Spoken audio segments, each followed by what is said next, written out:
What if the person who shaped your world also shattered your sense of self?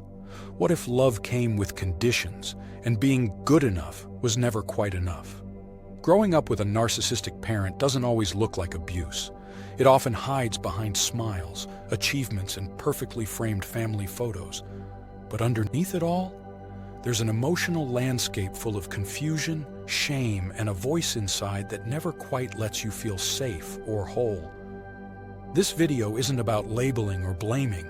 It's about making sense of the invisible scars, the ones that don't show up in photos, but echo through your relationships, your self-worth, and even your quietest thoughts. Why do children of narcissistic parents often feel like they're still chasing approval, even years later?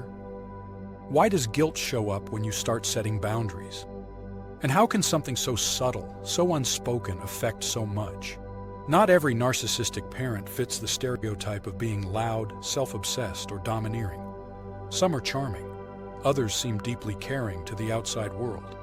But the core of narcissistic parenting is this: the child exists to serve the parent's emotional needs. It's not about yelling or overt control, it's about subtle expectations. The child must reflect the parent's greatness, meet their emotional standards, and never ever outshine them. Praise is conditional. Affection has strings. And criticism? It's often delivered as just being honest, leaving lasting confusion in its wake. Narcissistic parents often lack genuine empathy. They don't see their children as emotionally separate beings, but as extensions of themselves. That means your joy might be ignored if it doesn't serve them, and your pain reframed as ingratitude or drama. They may seem generous one moment and ice-cold the next.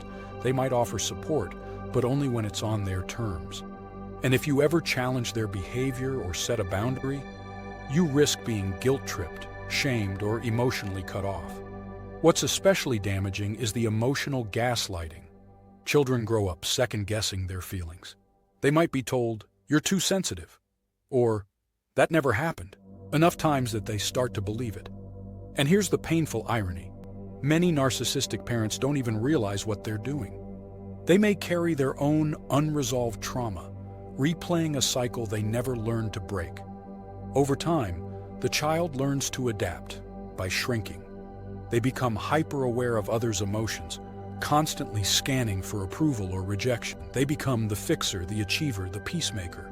But in the process, their authentic self slowly gets buried under layers of performance and self-doubt. And that's where the real damage begins, quietly, invisibly, but deeply.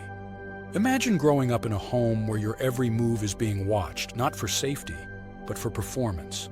Where being a good child means meeting standards you didn't choose, and love always feels slightly out of reach. That's what life under a narcissistic parent feels like. Control isn't always loud. It shows up in micromanaging your choices, correcting your emotions, or even deciding who you're allowed to be. Your hobbies, your clothes, your tone of voice, all open to judgment if they don't align with the parent's image. There's a constant pressure to be perfect, but the rules are always shifting. One day you're praised for being independent. The next you're shamed for not needing them enough. You learn to walk on eggshells, becoming a master at reading moods, predicting reactions, and preemptively fixing anything that might cause drama. Invalidation is constant. You might hear things like, "Don't be so dramatic," "You're too emotional," or "You're making things up." Slowly, you learn not to trust your own feelings. You start to believe that your needs are too much, that your sadness is selfish, that your anger is wrong. And the worst part? You're praised for ignoring your own pain, being the quiet one, the responsible one, the one who never makes trouble. You're taught that love is earned through silence, sacrifice, and self-erasure. Over time, your identity becomes blurry. You don't get to ask, "What do I want?" because the only question that matters is, what do they expect? And meeting those expectations becomes your survival strategy. In this environment, you don't get to develop a real identity. You get a role to play, one that makes life easier for them, not for you. And so the child becomes invisible, not because they are, but because it's safer that way. When children of narcissistic parents grow up, they don't just leave the house, they carry it with them. The voice of that parent follows them into boardrooms, relationships, friendships, and even their inner monologue. One of the most common legacies: chronic self-doubt. You question your worth constantly. You replay conversations in your head. You apologize for things that aren't your fault. And every time you achieve something, there's a whisper that says, "It's still not enough." Romantic relationships become a minefield. Maybe you overextend yourself, giving more than you receive. Or maybe you shut down emotionally because vulnerability once came with punishment. Love feels confusing. Intimacy feels unsafe. You fear rejection, but you also fear being truly seen. And then there's guilt, a deep gnawing kind. The kind that shows up when you say no, or when you try to put yourself first. It's the echo of years spent being told that your needs are selfish, that your job was to accommodate everyone else. You might become the helper, the overachiever, the perfectionist, or maybe the rebel, the one who pushes everyone away before they can hurt you. Either way, your adult behaviors aren't random. They're adaptations, survival strategies shaped by an environment that didn't honor your emotional truth. What makes it so invisible is that on the outside, you might seem high-functioning. You're the friend who listens, the partner who gives, the employee who goes the extra mile. But inside, you feel depleted, like you're living a life built around avoiding criticism, not chasing joy. Many adult children of narcissists struggle with their voice, not just literally, but emotionally. Expressing a need feels dangerous.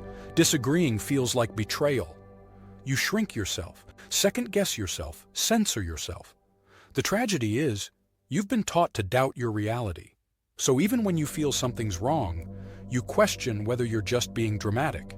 Again, you learn to second-guess your instincts long before you even knew what they were. That's the burden, not just the pain, but the confusion, the way it warps your sense of identity, worth, and what you deserve.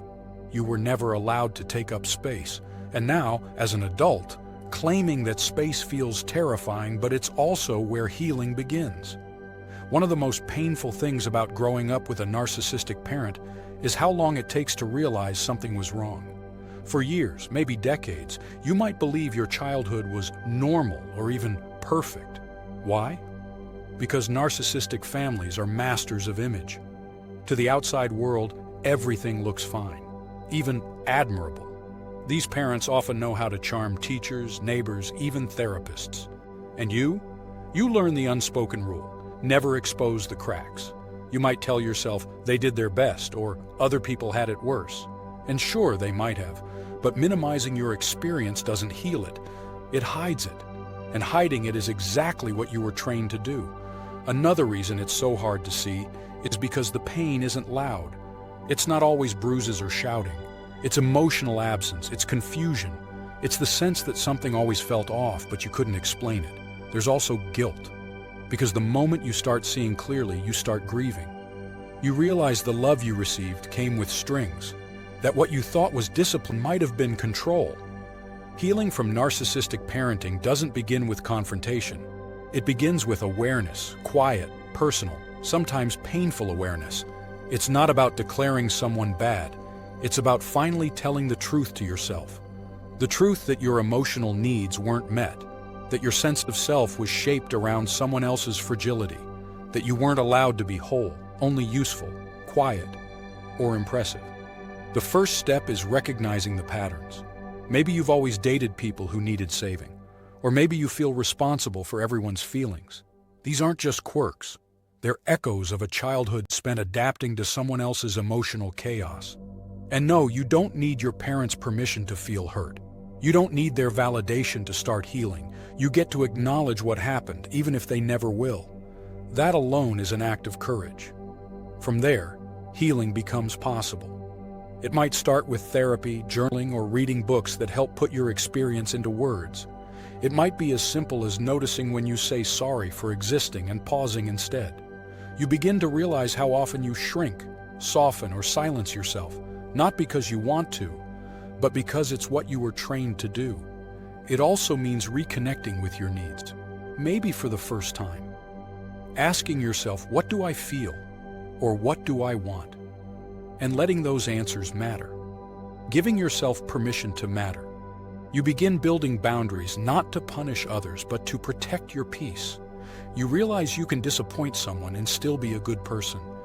You understand that guilt doesn't mean you're wrong, it just means you're doing something new, something unfamiliar.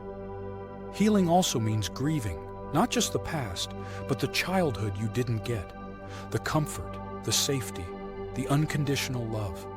You grieve what you deserved and never received, and slowly, the noise in your head quiets. That inner critic, the one that sounds eerily familiar, starts to lose power. In its place, you begin to build a new voice, one that's kinder, one that belongs to you. Healing isn't linear, and it isn't fast, but it is possible. And it starts the moment you decide your pain is valid, your story is real, and your voice deserves to be heard, even if it shakes at first. You don't have to untangle this all at once. You don't have to have all the answers, but you do deserve peace. You deserve to be seen, heard, and loved for who you truly are, not just the version someone needed you to be. Let me know if there's a specific topic you want me to cover in the next video. Drop it in a comment below. I'd love to hear your ideas. And if you like this video, smash that like button, share this video with someone that needs to hear this too, and hit subscribe. See you in the next video.